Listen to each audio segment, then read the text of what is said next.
Hola, soy el doctor Anselmo Flores Andrade y sean bienvenidos al programa Conversaciones con Perspectiva.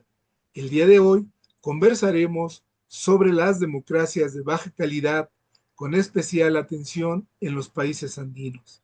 Para ello, tenemos como invitado al doctor Maswell Cameron, a quien antes de darle la palabra, permítanme decirles que el profesor Cameron, permítanme, se especializa en política comparada latinoamericana, en el constitucionalismo, en la democracia y en la ética política. Es autor o editor de una docena de libros académicos, así como de más de 60 artículos revisados por pares y capítulos del libro. Sus libros incluyen Democracia y autoritarismo en Perú, El laberinto peruano, Caminar sin miedo, el movimiento global para prohibir las minas terrestres, los giros a la izquierda de América Latina, política, políticas y trayectorias de cambio, democracia en la región andina, nuevas democracias para la democracia participativa en América Latina, instituciones políticas y sabiduría práctica, desafíos a la democracia en los Andes, hombres fuertes, constituciones, constituciones rotas y regímenes en crisis. Profesor Cameron, gracias por haber aceptado la invitación para estar con nosotros. Muchas gracias por la invitación. Es un placer estar contigo, Anselmo. Pues sin mayor preámbulo, profesor Cameron, vamos a iniciar nuestra conversación. Eh, Profesor Cameron, desde hace varios años, las democracias andinas se han distinguido por su inestabilidad y crisis políticas recurrentes. El caso de Perú, por ejemplo, desde el término de mandato de Ollanta Humala en 2016, los presidentes no han concluido su mandato legal. En el caso de Bolivia, bueno, se ha caracterizado por sus intensas y violentas manifestaciones sociales, en gran parte como respuesta a lo que consideran políticas neoliberales que los especialistas de ese país han distinguido la guerra del agua, la guerra del gas o el conflicto por las autonomías de los departamentos y la destitución por Evo Morales a raíz del proceso electoral del 2019. Eh, en Ecuador, bueno, hubo un golpe de Estado en el 2000 y las posteriores remociones de los presidentes Luis Gutiérrez y Fernando Alvarado. Colombia también es otro caso de crisis e inestabilidad recurrente. Y bueno, Venezuela no se diga. Eh, Sé que la pregunta es muy complicada y difícil, profesor Cameron, porque son realidades nacionales muy distintas, pero no puedo dejar de preguntarle, en su opinión, ¿cuáles considera que son las principales causas de esa inestabilidad democrática en los países andinos? Lo escuchamos, profesor. Muchas gracias por la pregunta. Es una pregunta bastante difícil, como tú has dicho. Son cinco países bastante distintos, con trayectorias políticas diferentes, con condiciones diferentes, retos diferentes. Sin embargo, yo creo que para empezar, reconocemos de que hay algo en común. Y es que los países de la región andina tienen en general estados con bastante baja capacidad, ¿no? Yo creo que eso es una lección muy importante porque la democracia, si bien es cierto que es un régimen político, sin embargo depende de la presencia de un estado democrático, un estado capaz de defender los intereses y los derechos de todos los ciudadanos. En realidad, la democracia es un sistema de derechos, el derecho de votar, el derecho de ser elegido, el derecho de cumplir su mandato.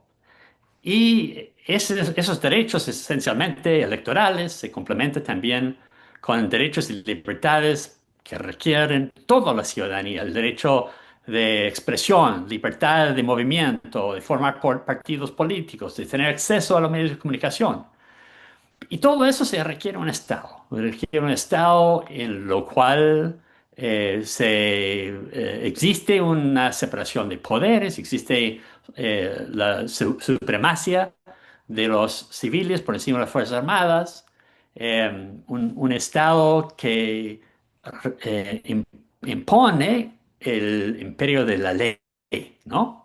Entonces, yo creo que cuando miramos los países andinos, todos tienen estados relativamente débiles, ¿no? Si lo comparamos con otras regiones, por ejemplo, yo diría que los estados más fuertes en América Latina son de Chile, Uruguay y Costa Rica. Y quizás los estados más débiles incluyen el caso de Venezuela. Dentro de la región andina, creo que Colombia tiene un estado un poco más fuerte. Venezuela el más débil. Y Perú, Bolivia, Ecuador están entre estos dos extremos, pero ninguno de los países tienen un estado fuerte. Entonces, este es un problema esencial, ¿no? Para fortalecer la democracia en la región se requiere una inversión en el Estado, que justamente ha sido bastante difícil en los últimos años, en parte por la receta neoliberal que se ha aplicado, que ha más bien socavado, debilitado el Estado. Pero también cuando hubo épocas de auge, de crecimiento, durante, por ejemplo, los años cuando hubo muchos recursos por el crecimiento de China y la demanda por las materias primas, muchos países han utilizado esa riqueza para el consumo, no para la inversión en lo que tiene que hacer el Estado. ¿Qué es lo que tiene que hacer el Estado? El Estado tiene que administrar las cosas, tiene que hacer cumplir la ley, pero también tiene que crear legitimidad. Y eso requiere la construcción del Estado de Derecho. Y yo creo que esa es la parte más preocupante, porque si veamos, por ejemplo, Venezuela, Venezuela no tiene una constitución, francamente, no tiene imperio de la ley. La constitución se cambia de acuerdo con las necesidades del gobierno actual que quiere perpetuarse en el poder y está dispuesto de violar su propia constitución, incluso cuando no le gustan los resultados, convoca a una asamblea constituyente para hacer otra constitución o simplemente aplica el fraude, como hemos visto en las últimas elecciones. Entonces, Venezuela no tiene un Estado de derecho, no tiene un Estado democrático. En cambio, Colombia me parece un país que realmente sí tiene un Estado capaz, ¿no? de construir, tiene una constitución desde el 91 con separación de poderes, con jueces bastante fortalecidos, incluso los jueces pueden parar a un presidente que quiere perpetuarse en el poder, como fue el caso de Álvaro Uribe. Pero el problema en Colombia es que este estado no regula todo el territorio. Hay muchas partes de Colombia donde existen grupos armados, a veces ligados con el Estado o con las Fuerzas Armadas, pero que son grupos de facto, ¿no?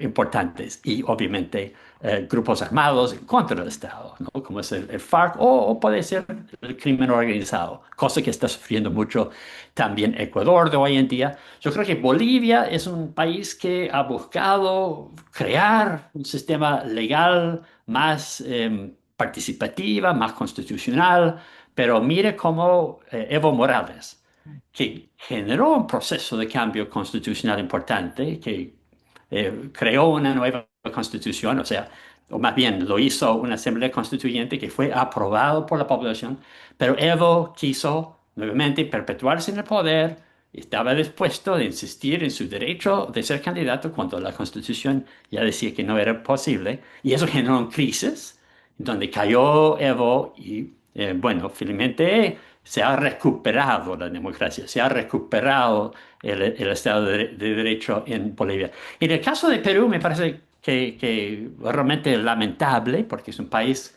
que tiene muchos recursos, que tiene en principio la capacidad de construir un Estado capaz, Pero a raíz del último crisis, hay un gobierno que está totalmente deslegitimado, totalmente funcionando al margen de lo que la Constitución manda, sin respaldo popular y que obviamente ha aplicado políticas muy represivas contra las protestas sociales.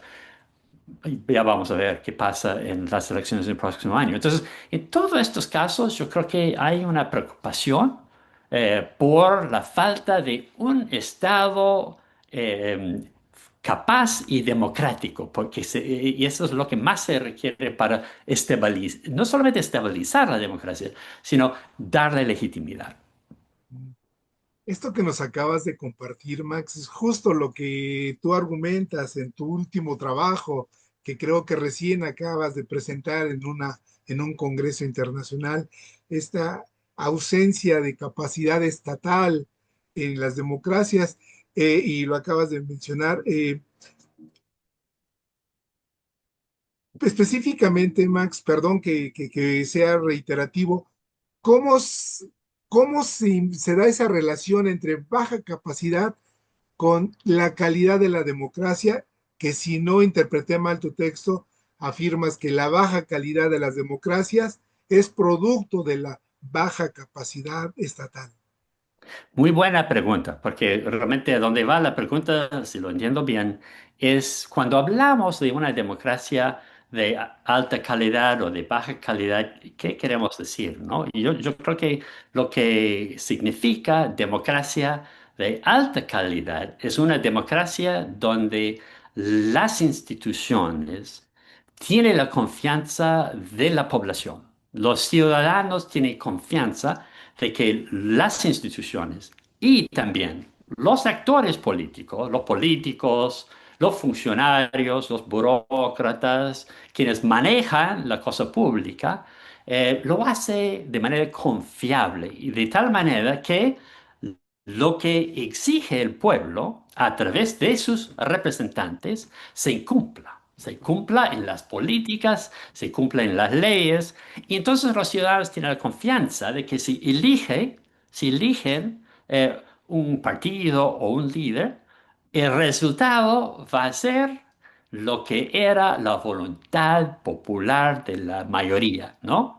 Lo que genera la sensación de que la democracia no funciona y cuando los ciudadanos tienen la sensación de que vota por quien vota, siempre resulta lo mismo, ¿no? Siempre están los mismos élites aplicando la misma política que no escuchan y que no buscan a ponerse, actualizarse con el consenso que hay en la sociedad. Muchas veces en sociedades donde la democracia es de baja calidad, hay problemas muy persistentes y no se resuelven los problemas. Entonces la gente es muy pragmática, efectivista, quiere resultados, ¿no? Los ciudadanos no tienen mucha paciencia por las cuestiones, digamos, finas de cómo funciona el sistema, lo que quieren son resultados, ¿no? Si la democracia no es capaz de dar resultados inmediatas, que responde a sus demandas, entonces empiezan los electores a buscar otro tipo de liderazgos, otro tipos de partidos, otro tipos de movimientos que sí van a cumplir con sus demandas, ¿no? Y eso genera, por supuesto, en un momento puede generar un Hugo Chávez, ¿no? Surge un líder populista, autoritario como Chávez, que dice, yo sí, esto lo puedo solucionar. Estos partidos antiguos que siempre están colaborando, comparten el poder, comparten, son lo que nos han robado durante muchos años, entonces hay que deshacernos de ellos. Yo sí puedo ofrecer soluciones, pero para eso hay que acumular mucho poder, ¿no? Ojo, y eso es el problema. O puede ser Bukele. Mira como Bukele dice, yo conocí en un momento a Fujimori, y Fujimori hablaba mucho como Bukele, en ese sentido. Cuando tú dices a Bukele, pero ¿cómo es posible que pones un alto porcentaje de tu población en la cárcel sin debido proceso? Y él simplemente te va a decir, mira, ¿cómo eran los homicidios hace unos años, que eran el país de más homicidios, más violencia? ¿Y ahora cómo están ahora? Ahora no, no hay. O sea, somos uno de los países más tranquilos. Fujimori decía lo mismo, decía lo mismo. Cuando yo estuve en una reunión con Fujimori, en que los ONGs le decían, pero ¿cómo vas a defender todas las violaciones de derechos humanos que usted ha hecho? Y él decía, mira, hay cada vez menos desaparecidos, hay cada vez menos violencia, Sendero es derrotado. Entonces, ¿por qué me exigen a mí, no? Que yo pido disculpas porque he sido efectivo. Esta es la democracia de baja calidad. Eso es el peligro, ¿no? De no tener una democracia que responde a lo que quieren. Y para eso, obviamente, hay que tener un Estado. No solamente un Estado represor, no solamente un Estado, sí un Estado burocrático, pero un Estado burocrático legal y sobre todo un Estado burocrático legal defensor de los derechos de los ciudadanos. Y por eso, si no hay esto, vas a tener siempre los caudillos de siempre.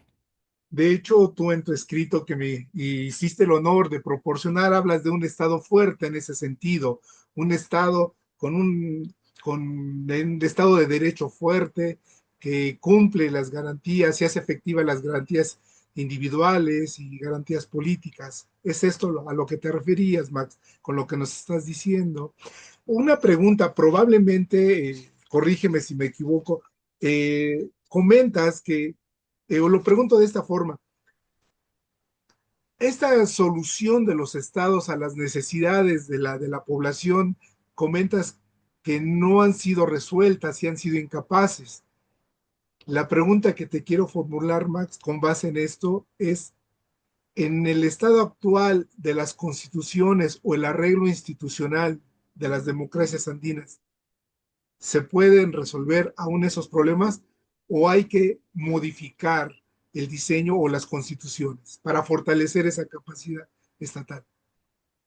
Muchas gracias, Anselmo. Buena pregunta, nuevamente. Yo primero insisto que las constituciones y las leyes están ahí no solamente para limitar el poder, porque muchas veces cuando pensamos en las constituciones y las leyes pensamos en pesos y contrapesos, que es natural, ¿no? Es que hay que atar al Estado, hay que evitar que el Estado viola nuestros derechos.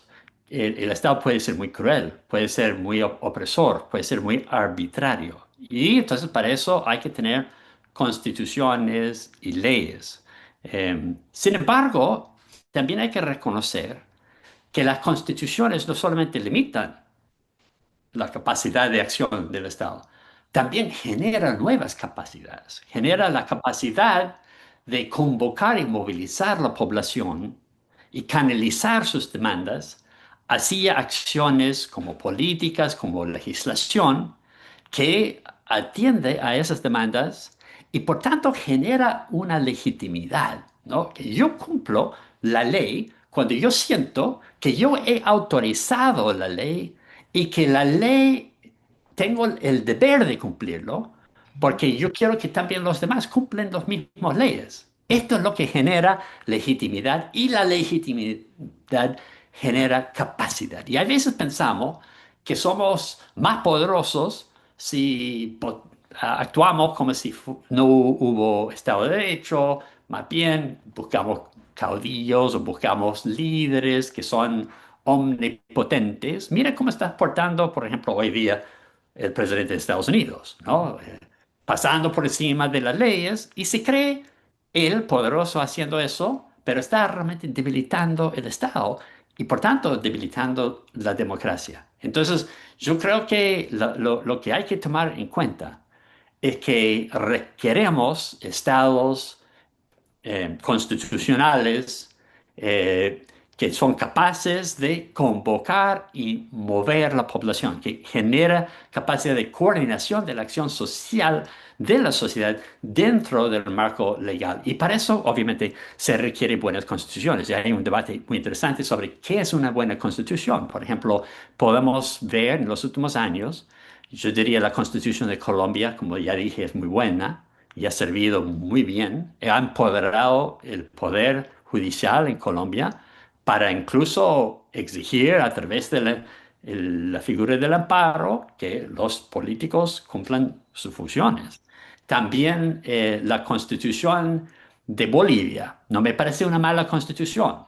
Y el proceso de generar esa constitución fue bastante participativa. Y no solamente participativa en el sentido de que participó mucha gente en la confección del primer borrador de la constitución, sino también lo llevaron al Congreso que estaba de turno y fue modificado más que 200 veces antes de llevarlo al pueblo para una votación, un referéndum para cambiarlo. Y esta constitución no está mal, está funcionando. De hecho, Evo lo violó Ujú, muy, muy estúpidamente y sufrió la consecuencia.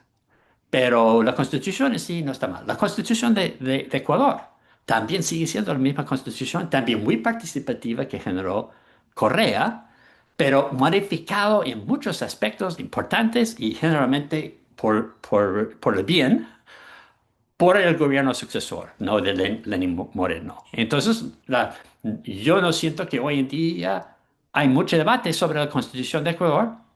Por ejemplo, cuando hubo el crisis del último gobierno, y entonces el gobierno decidió aplicar la política de muerte cruzada, donde él aceptó adelantar las elecciones para él y para el Congreso. Esto generó una solución institucional para un crisis político. Evidentemente, Ecuador tiene muchos problemas hoy en día, de crimen organizado, violencia, en fin, pero lo está canalizando por las instituciones y las últimas elecciones eran, a mi juicio, bien, ¿no? O sea, no, es en el caso de Venezuela, donde realmente veamos la degradación total, el total desinterés en fortalecer el Estado de Derecho simplemente porque es un gobierno ya de facto, un gobierno autoritario que tiene miedo de perder el poder. Es como el gobierno de Fujimori. Hay veces cuando hay mucha corrupción y mucho abuso de poder, los gobernantes no pueden perder elecciones porque si lo pierden se van a la cárcel o se van al exilio, y entonces no quieren eso. Esto es el caso de Venezuela hoy día, pero yo creo que los demás países andinos no están en esa situación. Incluso hay que poder, hay que reconocer que si bien es cierto que la democracia es de baja calidad, en los otros cuatro países de la región andina y en América Latina en general, la democracia sí está funcionando. No está funcionando como quisiéramos en muchos aspectos y no se está mejorando su funcionamiento a través del tiempo y eso lo demuestra muy claramente los datos. Vayan, por ejemplo, a ver VDEM y ver varios índices del funcionamiento de la democracia en los países andinos. Vas a encontrar que no está funcionando muy bien, pero tampoco está en crisis total, ¿no? O sea, hay que reconocer que América Latina, yo siempre digo, en el mundo, es el segundo, la región del mundo, la segunda región más democrática del mundo. O sea, primer eh, zona, digamos, democrática es Europa y Norteamérica y luego América Latina. Y después, si tú comparas América Latina con Asia, con África, ¿no? Estamos mejor. En América Latina, la democracia está funcionando, o sea, no está muy bien, pero está funcionando y puede ser mejor. Lamentablemente no vemos un proceso de profundización como nos gustaría, pero todavía en general funciona menos Venezuela, Nicaragua, Cuba y bueno, y con muchas dudas acerca de El Salvador, yo diría. tomando esto último, Max, entonces, porque uno se queda con la impresión de esa inestabilidad y crisis políticas, pero tomando esto último que nos acabas de compartir, eh, entonces podemos hablar de un modelo andino de democracia con características propias.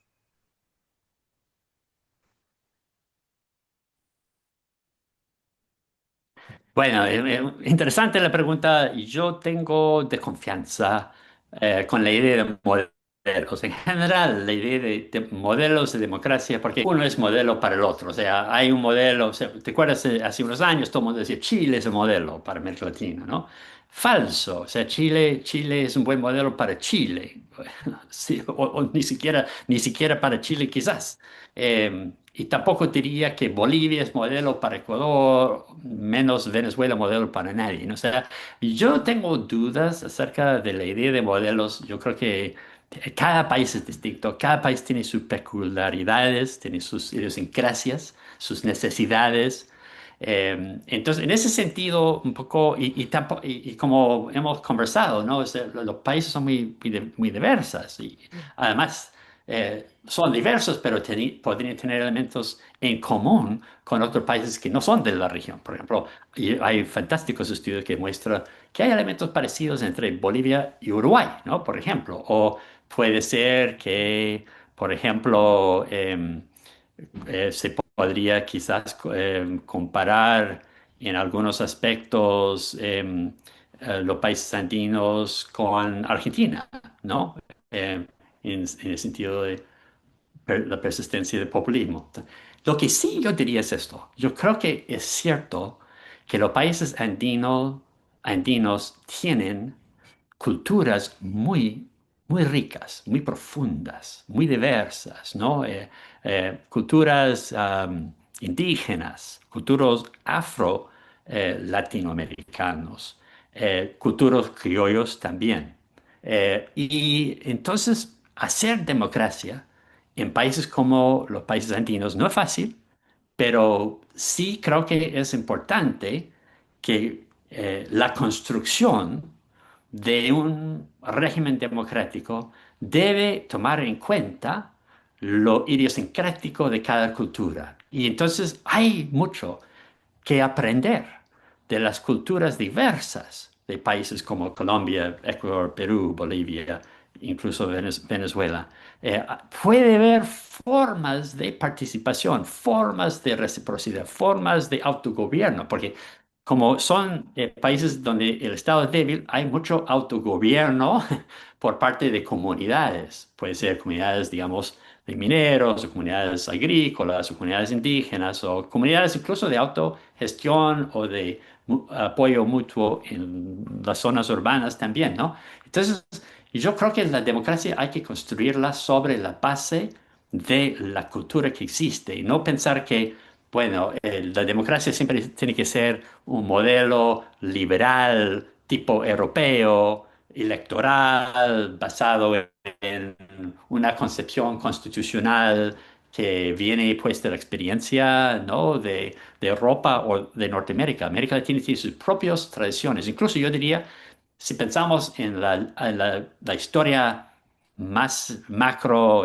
pensamos en los últimos 3 o 4 siglos de historia, las revoluciones inglesa, francesa, americana y latinoamericana forman parte de un total, forman parte de un proceso de democratización, de construcción de ciudadanía, de república, de forjar repúblicas autosuficientes y capaces de gobernarse, de autogobernarse. En este sentido, yo creo que América Latina forma parte del mundo global y que tiene historias muy interesantes que van hasta el principio del siglo XIX, hasta, desde el siglo XIX hasta el presente. Estas historias merecen la pena leerlas, conocerlas, ver los fascinantes procesos de experimentación constitucional y de gobiernos, de política, ¿no? Yo creo que América Latina tiene mucho sobre lo cual construir y no, por lo menos, yo creo que debería mirar afuera para modelos para aplicarse, pero más bien sí en ese sentido estoy de acuerdo que los países andinos deberían encontrar la forma de democracia que funciona por el tipo de sociedad que representa cada uno de los países andinos. Claro. Max, y cambiando un poco el enfoque a esto que nos estás comentando, eh, ¿cuál es el rol de las élites en estas democracias andinas en el sostenimiento o caída de esas democracias. Muy importante, por varias razones. Primero, la democracia no es solamente un juego de élites, es algo que involucra todos los ciudadanos y los élites, entonces, tienen la obligación de crear las condiciones para que funcione la democracia, cosa que a veces no lo hace a veces porque no les parece que responde a sus intereses. Y esto tiene que ver con el problema de las grandes desigualdades que hay en la región andina, en América Latina en general y en el mundo de hoy en día, debido en parte al modelo económico en que estamos viviendo. Entonces, hay que, creo, reconocer que en todo sistema democrático, desde los sistemas ancianas de Grecia y Roma hasta el presente, siempre han habido élites, pequeños grupos con mucho poder, mucho dinero, y mayorías que son menos pudientes y menos poderosos. Entonces, la democracia siempre ha tenido, y eso lo reconoció los ancianos muy bien, elementos oligárquicos y que la oligarquía puede coexistir con la democracia. Incluso puede ser funcional, porque si la democracia se convierte en un sistema en lo cual la mayoría, que son los pobres, perdonan sus propias deudas y buscan expropiar los bienes de los ricos, entonces genera revolución. Lo cual no descarto que en momentos históricos la revolución genere progreso, pero evidentemente es muy difícil construir una democracia en base de una lucha de clases de ese tipo. Entonces, lo que ha funcionado generalmente para la democracia es tener una clase media grande, porque eso permite conciliar los intereses de los pobres y los ricos, encontrar el bien común. Y la democracia es y por tanto, no solamente el autogobierno de las mayorías es con respeto a las minorías, pero para que existe ese respeto para las minorías, los minorías poderosos y ricos también tienen que estar dispuestos de participar en un proceso político en el cual muchas veces no tienen los números para poder dominar el sistema. Entonces hay que negociar compromisos, hay que buscar consensos, hay que encontrar la forma de vivir juntos sin matarnos entre nosotros, ¿no? Sin que cada cual recurre a las armas para defender sus intereses. Eso es lo que queremos evitar. Y la democracia ofrece esa posibilidad, ¿no? Entonces, hay elementos oligárquicos, hay elementos democráticos en todos los sistemas. Generalmente nuestros sistemas políticos son una combinación de las dos. Creo que las constituciones buscan institucionalizar formas de cohabitación pacífica entre élites y mayorías. Um, pero es importante en un sistema democrática que reconocemos que capaz de que tengo mucho dinero o muy poco, somos ciudadanos. Cada cual es un ciudadano. Lo que más importante que la riqueza o la pobreza es la ciudadanía. Y cuando construimos sistemas basados en la idea de que todos tenemos los mismos derechos y deberes como ciudadanos, esto es lo que nos permite superar la lucha de clases, el conflicto de clases, lo que genera la polarización y finalmente puede destruir la democracia.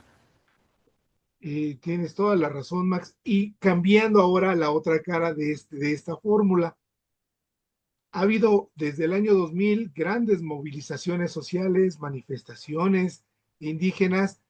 ¿Cuál es el aporte de estos dos elementos o al fortalecimiento de esa democracia andina o a su debilitamiento? Sí, sí. Anselmo, tú mencionaste el trabajo que estoy elaborando. Que hay, ves que lo tienes ahí. Justamente empecemos con los estallidos sociales como una muestra de que a veces los conflictos no se pueden canalizar a través de las instituciones, como en principio es lo que queremos, si queremos una democracia robusta, una democracia fuerte y constitucional. Entonces, creo que los estallidos que hemos visto en Colombia, desde 2019, en Venezuela desde 2013 y con mucha frecuencia, en Perú a raíz del conflicto sobre del Castillo, presidente derrocado, en Ecuador antes de la pandemia y durante la pandemia, en Bolivia en el crisis del 19 de las elecciones. En todos estos casos hemos visto momentos en que los ciudadanos salen a la calle y insisten en cambio, ¿no? Tienen diferentes demandas.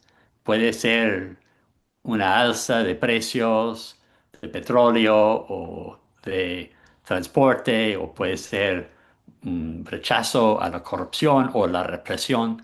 Eh, Puede tener varios motivos, pero sin poder expresarlo a través de los partidos y las elecciones, eso genera una crisis de dominación, una crisis del régimen político, una crisis del Estado, finalmente, ¿no? Porque pone en juego el orden político. En el caso de Chile, muy interesante como frente a estallidos, porque también ocurrió en Chile, también hemos visto un intento por parte de los partidos políticos en pactarse, llevar a cabo un proceso constituyente que dos veces ha fracasado. Entonces, no han salido todavía de ese problema, pero por lo menos buscaron canalizarlo institucionalmente, cosa que no ha ocurrido en Perú, sino todo lo contrario. Entonces, por eso Perú está en una situación, a mi juicio, muy preocupante.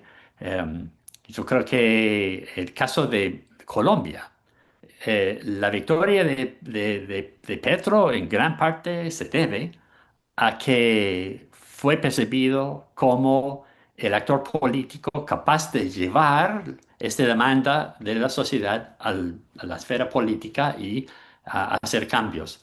Pero está lamentablemente fracasando en muchos aspectos en su gobierno, y también creo que es preocupante, ¿no? Porque y yo creo que, como dije al principio, los gobiernos tienen que mostrar la capacidad de responder a las demandas. Y es sumamente difícil, sobre todo en una situación en la cual uno no tiene mayoría en el Congreso, pero también cuando hay mayorías, hay la posibilidad de abuso de poder. Entonces, también es complicado. Yo diría que un problema de eso, un aspecto de ese problema es el siguiente, que hay muchas cosas que hay que hacer hoy que no va a dar resultados hasta muy en el futuro.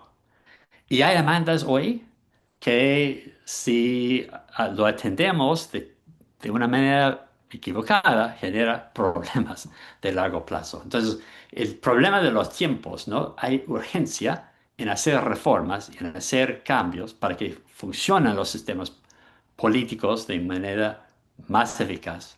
Pero mucho cuidado, porque estas reformas toman tiempo y son complejos.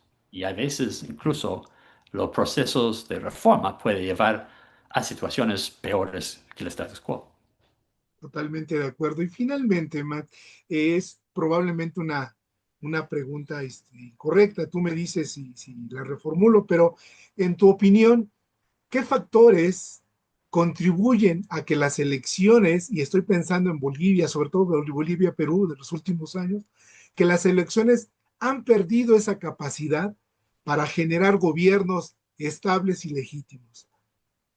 Bueno, sí, eso es muy importante. Y la democracia, en su más elemental expresión, es simplemente alternación de poder entre gobierno y oposición. Yo sí insisto en eso, que un sistema en el cual hay alternación entre gobierno y oposición, donde el gobierno puede perder y la oposición ganar, de manera que el gobierno siempre tenga legitimidad electoral, legitimidad de origen. Esto es crucial para distinguir los regímenes que son democráticos de los regímenes que no son democráticos. Esto es absolutamente básico. Entonces, evidentemente, el cuestionamiento de elecciones, por ejemplo, el negacionismo electoral, que hemos visto en el caso de Perú, ganó Castillo eh, sin duda en una elección legítima y democrática, y la oposición en el Congreso buscaba la forma de sacarlo del poder por las buenas o las malas, y terminaron sacándolo cuando él hizo el aún más grave error de intentar Un un autogol. autogolpe sin tener el apoyo popular y las Fuerzas Armadas que hubiera sido necesario para tener éxito. En todo caso, una maniobra política poco ética, poco democrática, poco legal, ¿no?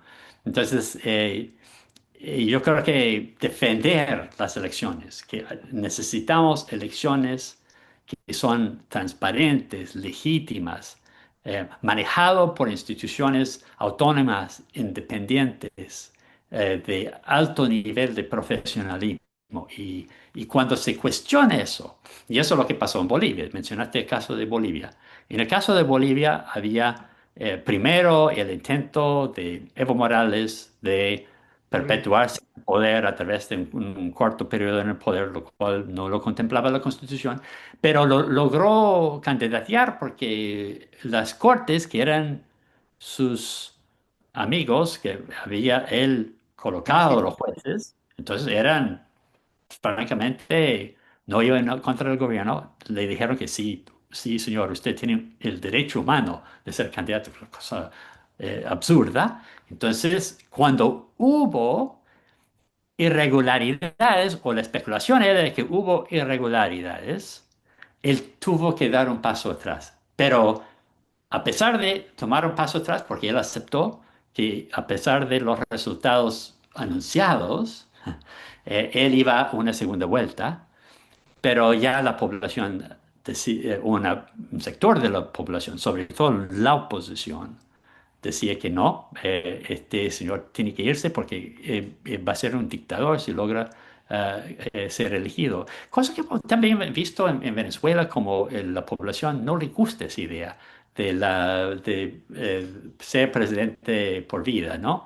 De aceptar que no hay límites en el término de oficina del presidente. Entonces, yo creo que estos son el tipo de elementos que van debilitando la legitimidad de los procesos electorales, y sobre todo cuando el gobierno tiene ese afán de establecer una hegemonía, ¿no? De la idea de que, y yo creo que era muy claro con el chavismo. El chavismo nunca aceptó la legitimidad de la oposición, tampoco lo hizo Fujimori. La oposición era algo que había que Es tener todo. cuidado que no llegue al poder. Si llega al poder es un terrible problema del Estado. Y bueno, cuando tú piensas en la oposición como enemigos, que hay que destruirlos, no hay que permitirlos tener su turno, entonces ya no estás pensando democráticamente. Y yo creo que psicología, ¿no? Este mentalidad de algunos gobernantes y algunos líderes es también muy nocivo. Pero detrás de todo eso, evidentemente, hay problemas también estructurales, como son, por ejemplo, las desigualdades muy profundas que pueden crear la situación en la cual tanto los élites como los pobres pueden sentir de que si gana el otro, estamos nosotros perdidos, ¿no? Entonces hay que buscar construir ese consenso. Mencionaste mi libro sobre la sabiduría práctica. Yo creo que parte de la sabiduría práctica de los políticos es entender que la importancia que tiene el bien común, ¿no? Y utilizar la política para conseguir el bien común, apelar a los ciudadanos, y mostrar en su propio comportamiento modelos de buen juicio, de capacidad de negociar, de conseguir compromisos, de avanzar un proyecto de la nación que incluye a todos, ¿no? Y hay políticos que tienen esa capacidad, pero muchas veces ganan los que más bien buscan polarización, buscan demonizar al otro, buscan perpetuarse en el poder. Y yo creo que estos son lo que, francamente, hay que tratar de evitar que lleguen al poder, porque cuando llegan al poder generan problemas para la democracia. Qué interesante reflexión nos has compartido, Max, todo. Y solo me resta decir, soy el doctor Anselmo Flores Andrade y fue un placer haber conversado con el doctor Maxwell Cameron, profesor principal de ciencia política en la Universidad de Columbia Británica en Vancouver, Canadá, y director del Centro por el Estado Estudio de Democracias e Instituciones Democráticas de la misma universidad. Una vez más, gracias, doctor Maswell Cameron, y hasta la próxima emisión. Muchas gracias, Anselmo. Igualmente para mí, un gran placer conversar contigo. Muchas gracias y mucha Un suerte. honor, profesor Cameron. Hasta pronto. Ok, hasta luego.